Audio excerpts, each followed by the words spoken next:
Today, we're going to talk about how you structure a portfolio for retirement. So let's imagine you're getting ready to retire. You're going to retire in the next year or two, and you need to start thinking, how are you going to replace your paycheck? The other day, I had a couple come to me and they want to retire at the end of the year. They had, and by the way, I'm going to round this off, in their IRAs and 401ks, right? You can kind of see that on the screen.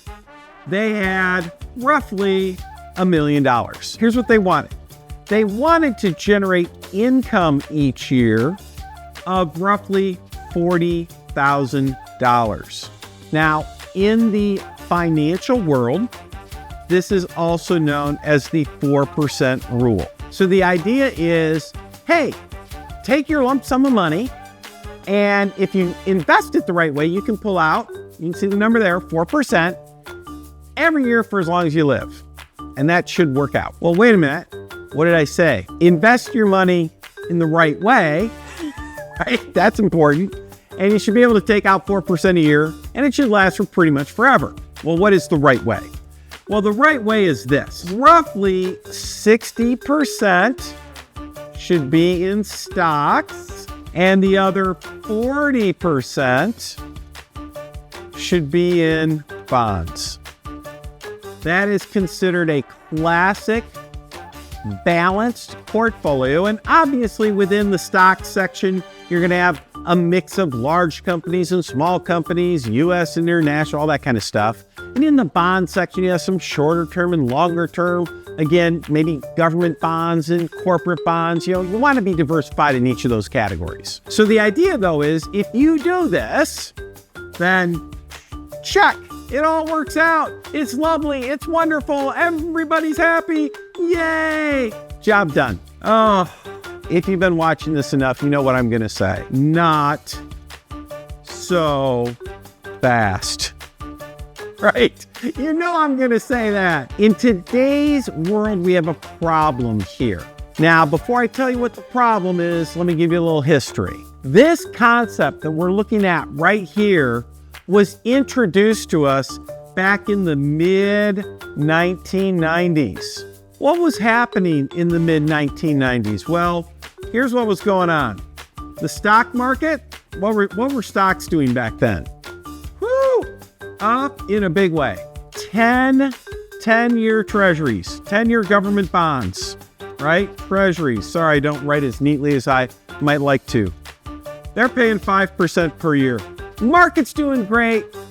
The government's saying, here, we'll give you a good interest rate when you loan us money. Bonds are paying 5%. Stocks are paying double digits. Yeah, if stocks are paying stocks over here, if they're paying double digits, and the bonds, they're paying 5%, yeah, that works out. But then what happened? We had the dot-com crash in the early 2000s. We had 9/11. We had 2008. And where are we today? Today, are stocks growing like they were in the 80s and 90s? No, they're not. And more importantly, this 5% number right here, do you know what bonds, the same 10-year treasury bond pays today? About 1. If you've got 40% of your money earning 1, and you're hoping that the stock market makes up the difference over the next 30 years of your life, well, that might be a problem. Today, on this 4% rule, the dividends and interest that this is generating down here, it's not 40,000. This portfolio today does not generate 40,000 of dividends and interest. It generates about 15,000. Where is the rest of the money coming from? Where are you going to get the other 25,000? Guess what? You got to sell stocks. You got to sell positions. So if those positions aren't going up over time, you got yourself a problem. And here's what happened back at this point, 2013. So 8 years ago, 2013, 20 years after this whole idea came about, Morningstar, you've probably heard of them, Morningstar came out and they said, maybe we should revisit this whole idea. Maybe we should say, does this really work? And you know what Morningstar said? They said this. They said, you know what? You might as well flip a coin. Flip a coin. Because 50% of the time, if you do this, you're going to run out of money. Half the time it works out, half the time it doesn't.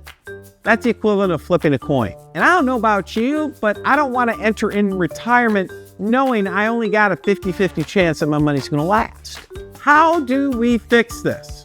Well, here's what we do. Now, this is something I've been doing for a long, long time. So here we have in the middle, here's our $1 million for this couple that came in the office.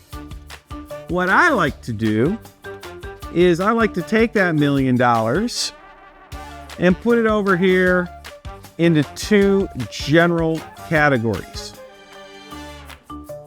Over here on the left, we have the income category. And over here on the right, we have the growth category. You take your money, you say, I'm going to split it into two general categories. We take income from over here, and while this is being spent down over time because we're taking money out, this side's growing to replace it all. Now, by the way, this is really important. There's a couple of rate of returns here that we need to hit. We need to have a target rate of return on the income side of 3% a year.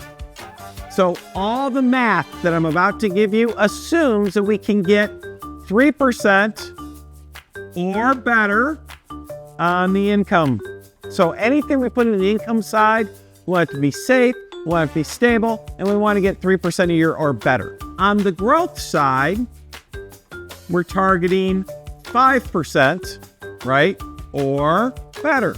I'm not looking to get 10% returns here, right? I'm not doing that. Now, I might get 10%, like, in fact, we often get 10% or better over here, but I don't want to assume that.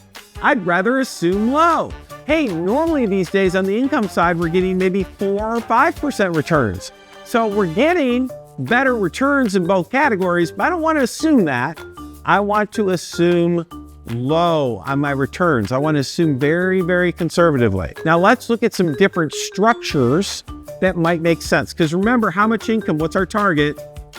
$40,000 per year. That's our target. Here are 3 different paths that when I was talking to this couple, let's call them John and Mary, I said, hey, John and Mary, we've got 3 different paths we could potentially go down here. Let's explore them. Okay, path number 1. We could put $400,000 in the income side, right? 400K, which would mean the balance, 600, would go over here on the growth side. If we earn 3% over here, that 400,000 would last for about 12 years. And at the end of 12 years, guess what? That money is gone. History. Out of here. There's none left. We've spent it all down to 0. But if we earn 5%, this 600,000 has grown to about 1.1 million. In other words, what's happened? Yeah, we spent some money down and it was stable and predictable. And at 5%, we grew to replace it all. By the way, what if you get 7%? That might be 1.5 million or something like that. What happens now? It's 12 years later. What do? We're back to our million. We do it all over again. Well, what's another path we could go down? I want my money to last longer than that. I don't want to mess around. I would like this to be more like 20 years, right? I want this to be more like 20 years that it lasts before it goes to 0. How much money would I have to put there for it to last 20 years at a 3% return? The answer, 600,000. And that means you've got 400,000 left over here to grow. That way the money lasts longer. But the question is, will this grow enough? At a 5% rate of return, yeah, it grows to about 1.2 million, right around there. That works, right? That works too. Stable income, and growth to replace it.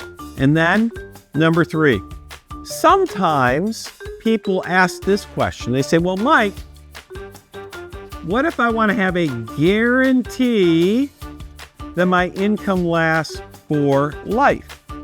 How much money do I have to put here for that to happen? Well, that depends on your situation, but for most people who are getting ready to retire in their ages, it's usually somewhere around $800,000, which means there's $200,000 left over.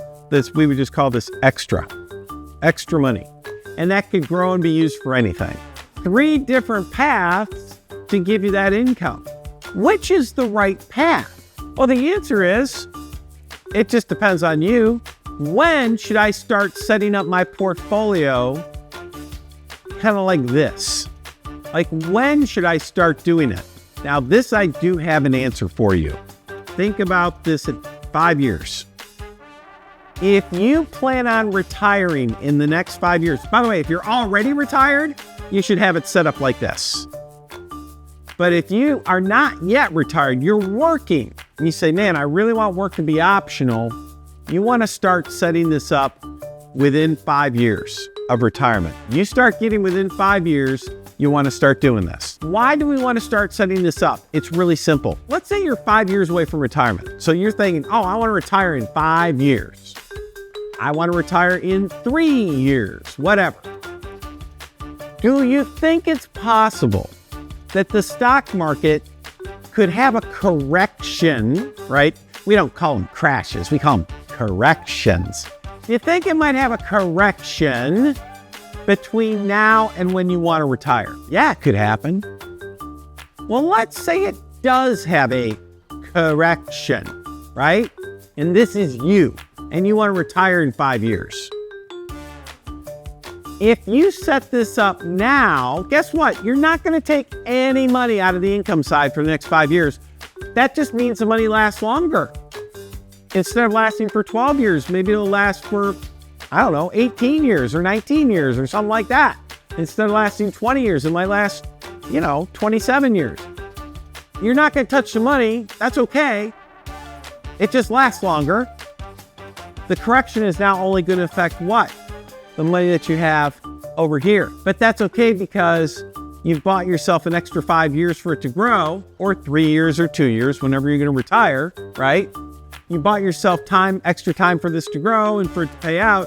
That buys you more time over here to handle the ups and downs of the market. If you set this up now, when you want to retire, bang, you can do it on your terms. What if you don't do this yet? You say, you know what? I'll deal with this when I'm, like within a year of retirement. I'll just put all the money in growth. I'll just leave it in growth for now. And then the market corrects on you and your $1 million goes down to 800,000 or 700,000. Guess who's not retiring when they want to retire now? Yeah, you.